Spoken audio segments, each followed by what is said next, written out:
ndugu mkuu wa wilaya, lakini kwa pekee sana mwenyekiti wa wafanyabiashara na viongozi wote wa jumuiya za wafanyabiashara, wafanyabiashara wa Makambako na wananchi wote ambao wanafanya shughuli zao za kuingizia kipato hapa Makambako.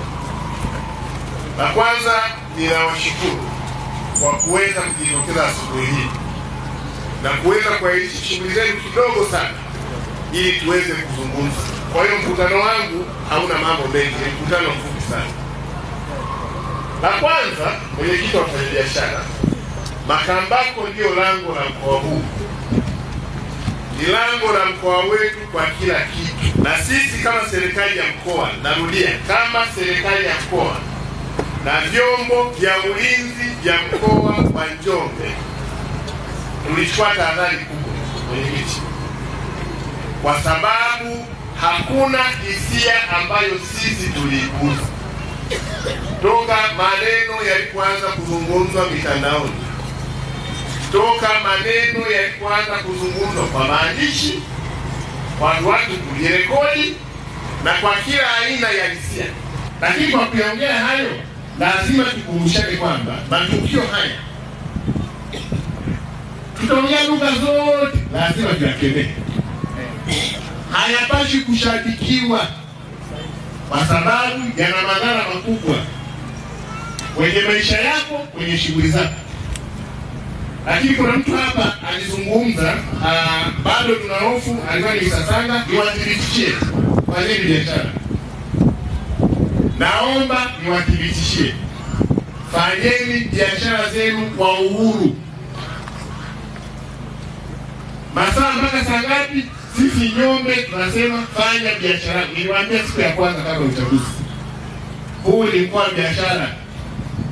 Watu wanapita hapo Kondoa, wanaenda Songea, wanataka wakute Kondoa pako wazi wali chakula. Fanya biashara. Mama Chamanga, hoteli yako ifanye kazi. Gesi za Makambako zifanye biashara. Vyombo vya usalama vipo, tuweke ushirikiano. Tusiwe biashara. Marejesho ya mwisho wa mwezi yapo. Si mnaelewa? Tusiwe biashara.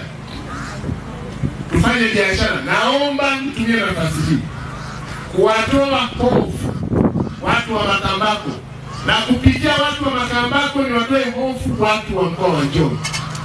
Fanyeni biashara kama ambavyo tulifanya biashara wakati wote. Asante. Hii ni mashahidi. Niliwaambia kabla uchaguzi, yeni kula sikuwa kwenye biashara, fanya biashara. Yametokea yaliyotokea, baadhi ya watu wakasimamisha biashara zao. Mheshimiwa Rais ametoa maelekezo na sisi kwenye mkoa tunayatekeleza. Biashara zote zimerejea kama kawaida. Fanyeni biashara zenu vizuri. Lakini ukimtilia mtu shaka, usilali anaikomboa serikali. Sema kuna mtu hapa, kuna mazungumzo tunaona hayana afya. Unaweza kuwa kama nyani, kama yule mtu nyani aliyeona watu wanafyeka mahindi, akashangilia, akasema kwamba yeye mahindi alikuwa anakula yeye.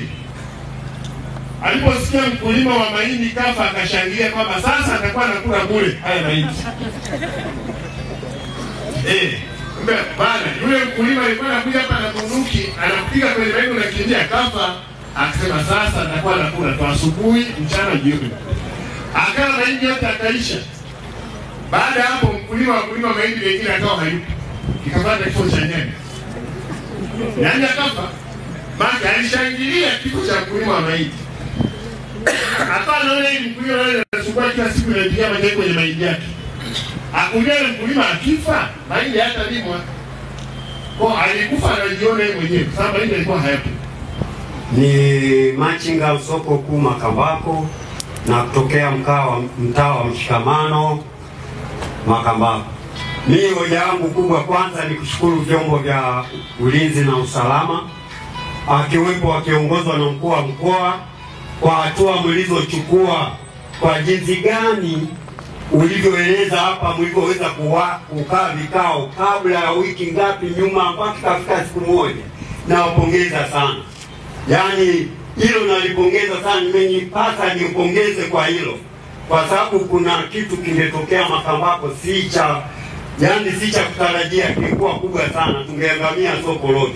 Kwa sababu mimi nikiwemo hapa, kuna familia tunategemea, wote hawa wanategemea, hatungeongea, hatungekusanyika leo. Kwa hilo la kwanza nipongeze.